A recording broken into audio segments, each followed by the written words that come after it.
ভারতীয় মজদুর সংঘ বা বিএমএস এর অন্তর্ভুক্ত পূর্ব রেলওয়ে কর্মচারী সংঘের 20তম জাতীয় অধিবেশন অনুষ্ঠিত হতে চলেছে আগামী 9 এবং 10 এপ্রিল চেন্নাইয়ে। সেই উপলক্ষে পূর্ব রেলওয়ে কর্মচারী সংঘের উদ্যোগে হাওড়া ডিআরএম অফিসের সামনে অধিবেশনে প্রচার অভিযানের এক কর্মসূচি গ্রহণ করা হয়। এদিনের এই কর্মসূচিতে উপস্থিত ছিলেন ভারতীয় মজদুর সংঘের জাতীয় সম্পাদক অশোক কুমার শুক্লা, পূর্ব রেলওয়ে কর্মচারী সংঘের সাধারণ সম্পাদক তনয় কৃষ্ণ দাস, উপসভাপতি সুব্রত দে, পূর্ব রেলওয়ে কর্মচারী সংঘ Howrah divisional secretary Shashibhushan Roy, deputy general secretary Tanmoy Nandi সহ অন্যান্যরা। এদিনের এই কর্মসূচি থেকে ভারতীয় রেলওয়ে বেসরকারীকরণ ও শ্রমিকদের ন্যায্য অধিকার ও যাত্রী স্বাচ্ছন্দ্য ও উপযুক্ত রেলওয়ে পরিকাঠামো নিয়ে পর্যালোচনা করা হয়। এই অধিবেশনে প্রায় দেশের বিভিন্ন প্রান্তে থেকে 1000 প্রতিনিধি উপস্থিত থাকবেন।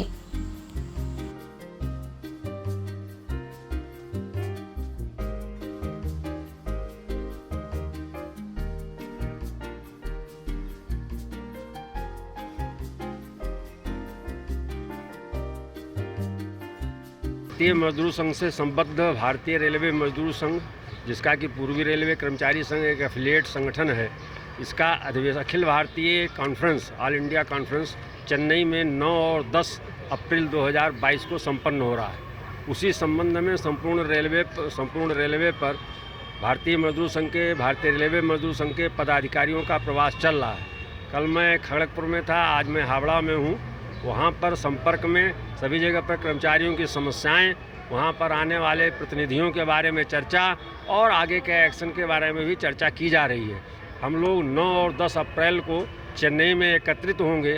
तो रेल कर्मचारियों की जो समस्याएं हैं, इस समय में वो समस्याएं चल रही हैं, चाहे वो प्राइवेटाइजेशन हो, कारपोरेटाइजेशन हो, जो कॉन्ट्रैक्ट और आउटसोर्स के माध्यम से कर्मचारी रेल में काम कर रहे हैं मजदूर, उनके पेमेंट का मामला हो, उनको मिनिमम वेजेज नहीं मिल पाता है, उनका एक्सप्लॉयटेशन होता है। इन सारी चीज़ों पर चेन्नई में 9 और 10 अप्रैल को चर्चा होगी और उसके बाद आगे की कार्रवाई निर्धारित की जाएगी। पर लगभग 1000 डेलीगेट्स के आने का ऑल इंडिया लेवल पर योजना है। बीएमएस के राष्ट्रीय अध्यक्ष श्रीमान हिरणमय पांड्या जी, भारतीय मजदूर संघ, मैं स्वयं भारतीय मजदूर संघ का अखिल भारतीय मंत्री होने के नाते रहूँगा और माननीय रेल मंत्री से भी वार्ता हुई है, उन्होंने मौखिक सहमति दी है। प्रतीक्षा है, लिखित सहमति आएगी तो वो भी आने की संभावना है। अपने पब्लिक सेक्टर, गवर्नमेंट सेक्टर के जो प्राइवेटाइजेशन की मुहिम चलाई है, उसके विरुद्ध भारतीय मजदूर संघ ने यह निर्णय लिया है कि 22 नवंबर को सारे पब्लिक सेक्टर के लोग, बैंक के लोग, बीमा के लोग, रेलवे, डिफेंस, जितने भी गवर्नमेंट सेक्टर से जो प्राइवेटाइजेशन की रेंज में हैं, इन सबके लोग 22 नवंबर को दिल्ली में जंतर मंतर पर भारतीय संसद के समक्ष अखिल भारतीय स्तर का विराट प्रदर्शन करेंगे।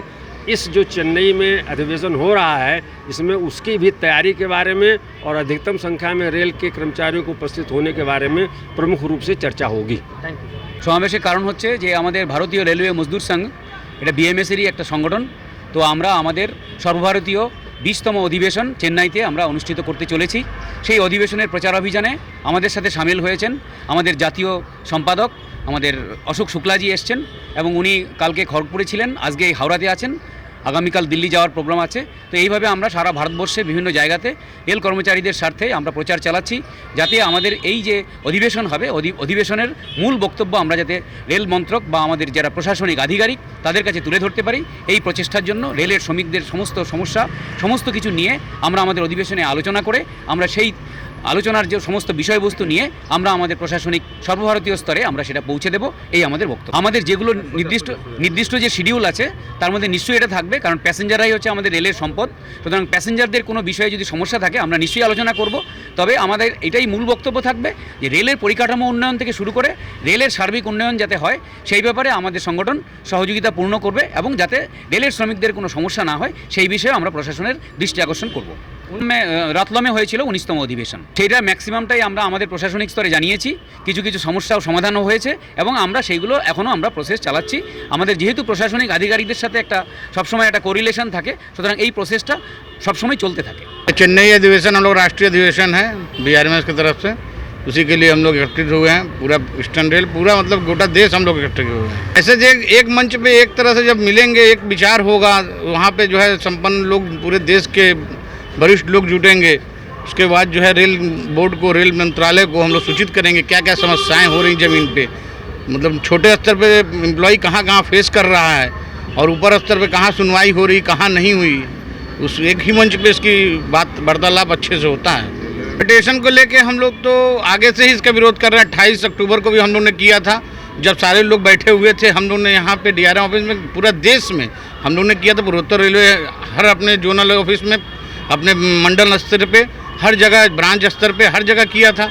और प्राइवेटाइजेशन का हम लोग विरोध कर रहे हैं, करते रहेंगे। ये हमारे सरकार के साथ उनकी नीति का विरोध हम लोग कर रहे हैं। प्राइवेटाइजेशन का हम लोग पक्ष में कभी नहीं रहे। মূল বিষয়বস্তু হচ্ছে ভারতীয় রেলের ওপরে যে সংকট আসছে, অর্থাৎ ভারতীয় রেল শুধু নয়, গোটা ভারতবর্ষের কেন্দ্রীয় রাষ্ট্রীয় দপ্তরগুলোকে যেভাবে প্রাইভেটাইজ করে দেওয়ার চেষ্টা হচ্ছে, তার বিরোধ করা শুধু এইটাই যে রাষ্ট্র শিল্পকে বাঁচিয়ে রাখা রাষ্ট্রের স্বার্থে। এই কাজটা আমরা অত্যন্ত সিরিয়াসলি করছি গোটা দেশ জুড়ে, এবং সেটাই মূল স্পিরিট এবারের অধিবেশনে। যে আমাদের শুক্লাজি বলেছেন যে মিনিমাম ওয়েজ অর্থাৎ কন্ট্রাক্টারাইজেশনের মধ্যে দিয়ে যেভাবে আজকে হিউম্যানিটি পদদলিত হচ্ছে, সেটা রুখে দেওয়ার জন্য আমরা খুব সিরিয়াসলি যাতে তারা মিনিমাম ওয়েজটা পেমেন্ট হতে পারে তার জন্য আমরা উদ্যোগ গ্রহণ করছি।